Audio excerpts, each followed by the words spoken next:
Welcome to my YouTube channel. आशा करते हैं कि आप लोग घर पे सब अच्छे ही होंगे। तो आज का इम्पोर्टेंट क्वेश्चन हम लोग देखेंगे। आज का इम्पोर्टेंट क्वेश्चन लिखा हुआ है, एक त्रिभुज ए बी सी की भुजा, एक त्रिभुज ए बी सी की भुजा बीसी पर एक बिंदु डी। ये त्रिभुज है, ए बी सी त्रिभुज है। एक त्रिभुज ए बी सी, एक त्रिभुज ए बी सी की भुजा बीसी पर, की भुजा बीसी पर डी इस प्रकार स्थित है। डी मान लेते हैं कि डी यहां पर है, तो डी इस प्रकार स्थित है कि angle A D C, angle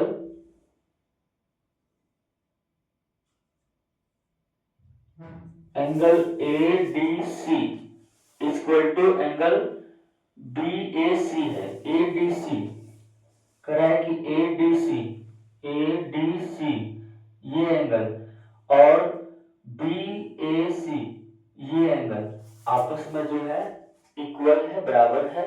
दर्शाइए कि C square equal to C B into C D है। ये मोस्ट इंपोर्टेंट क्वेश्चन है एग्जाम के लिए, वेरी वेरी इंपॉर्टेंट क्वेश्चन।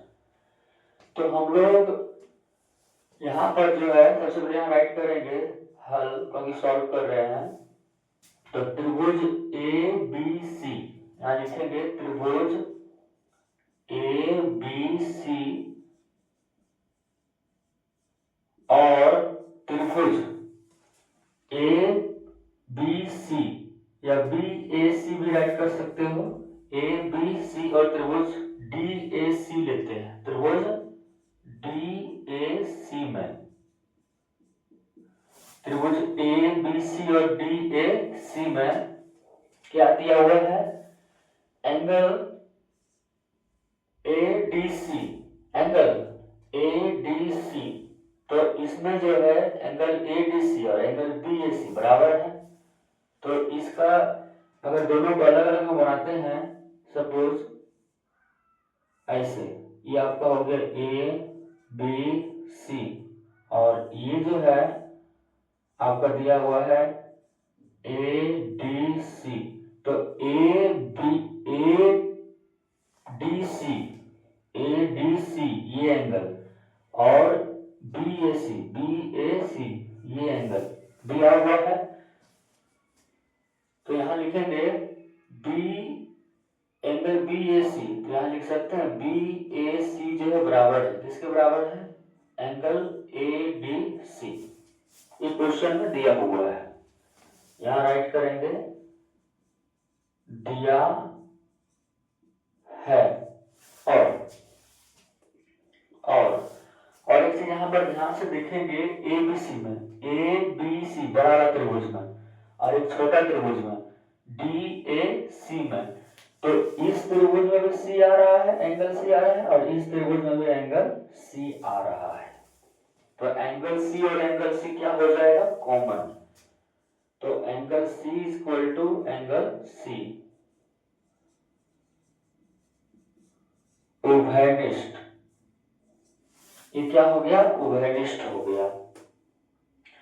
तो हम लोग जानते हैं कि अगर दो कोण अगर बराबर होता है, दो कोण अगर बराबर होता है तो वह त्रिभुज क्या होता है, समरूप होता है। वह त्रिभुज क्या होता है, समरूप होता है। इसलिए त्रिभुज ए बी सी समरूप त्रिभुज डी ए सी। कौन से रूल से हुआ, तो एंगल समरूपता कसौटी से।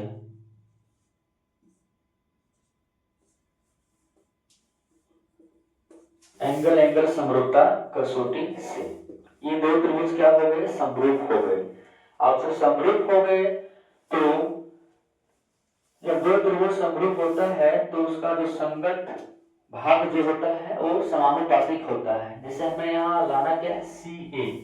तो देखो सी ए, या इसको भी राइट कर सकते हैं कि इसका अगर हम ए बी ले रहे हैं तो ए बी का संगत भुजा क्या हो गया, इसका ए बी का संगत भुजा हो जाएगा डी ए, क्या होगा डी ए। तो इसका जो संगत भुजा जो होता है समानुपातिक होता है। या हम लोग BC जो है, BC किसके इक्वल हो सकता है, तो BC जो है वो AC के इक्वल हो सकता है।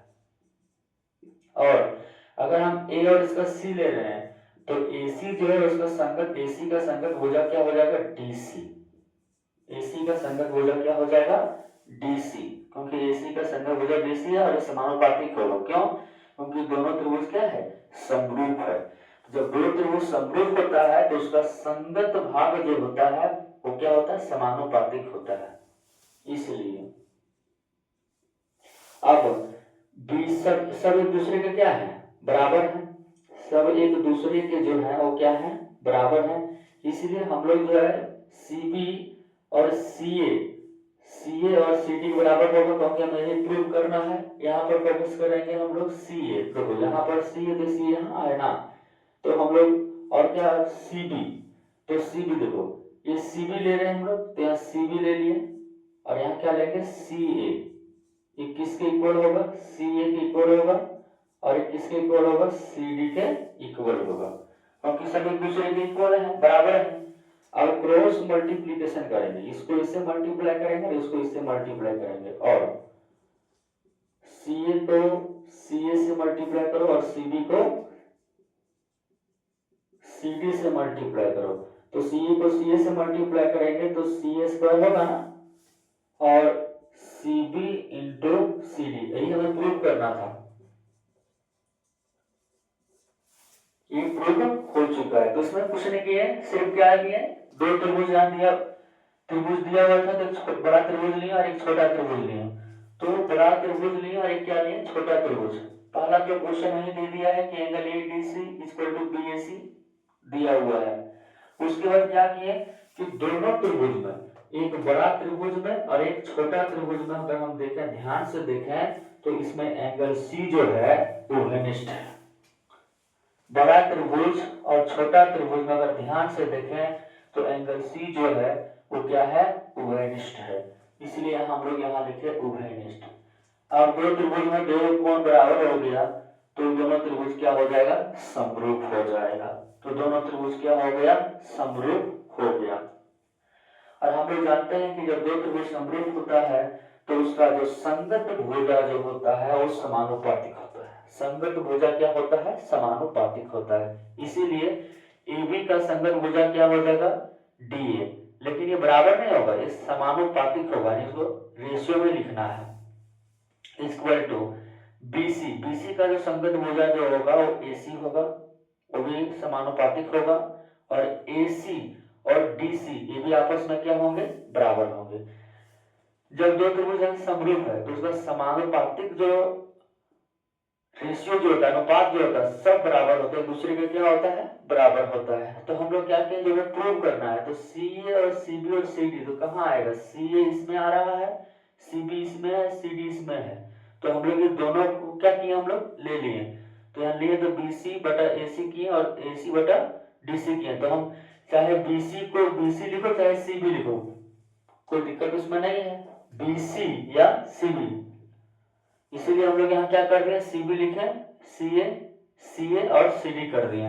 अब क्रॉस मल्टीप्लिकेशन किए, CA को CA से मल्टीप्लाई कर दिए और CB को CD से मल्टीप्लाई कर दिए, तो CA को CA से मल्टीप्लाई किया CA स्क्वायर आया equal to CB into CD, यही हमें प्रूव करना था। तो आशा करते हैं कि आप लोगों को समझ में आ गया होगा, तो वीडियो को प्लीज लाइक शेयर और सब्सक्राइब जरूर कीजिए। थैंक यू, फिर नेक्स्ट वीडियो में मिलते हैं।